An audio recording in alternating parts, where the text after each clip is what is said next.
Hi everyone, আমি দেবদীপ আর আজকে বহুদিন বাদে শ্যামসুন্দরী মায়ের মন্দিরে আবার যাচ্ছি। মাঝে সুকন্যা দু একবার গেলেও আমার মায়ের মন্দিরে অনেকদিনই যাওয়া হয়নি, তাই আজ কাজ থাকা সত্ত্বেও সময় করে অবশ্যই মায়ের মন্দিরে ঘুরে এলাম। আর সেখানে গিয়ে জানতে পারলাম আজকে অর্থাৎ 13 জুলাই মাসে মায়ের আমাবস্যার পুজো। আর মায়ের মন্দিরে যাওয়ার সময় মায়ের জন্য চকলেট আর পদ্মফুলও নিয়ে নিয়েছিলাম। আর মাকে দর্শন করার পর যেন সবকিছু ভুলে যাওয়া যায়, এতটাই স্নিগ্ধ আর মিষ্টি মুখ মায়ের। আর অন্ধকারে ঘিয়ের প্রদীপে এই মিষ্টি মুখটা দর্শন করার জন্য আজকে অবশ্যই তোমরা মন্দিরে যেও।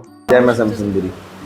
সন্ধ্যা 6:30টার পরে অমাবস্যা লাগছে, 6:30টার সময় অমাবস্যা লাগছে, তাই 7টা 7:30 থেকে মায়ের পুজো শুরু হবে, 40 মিনিটের পুজো।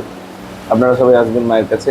প্রতি অমাবস্যাতেই আপনারা জানেন যে ঘিয়ের প্রদীপে মায়ের মুখ দর্শন করা হয়, আর সেই সময় মাকে একেবারে আলাদা লাগে, মনে হয় মা যেন জীবন্ত, মা কথা বলছে আপনাদের সঙ্গে, একটা অন্য রকমের মায়ের ভাব বিনিময় হচ্ছে।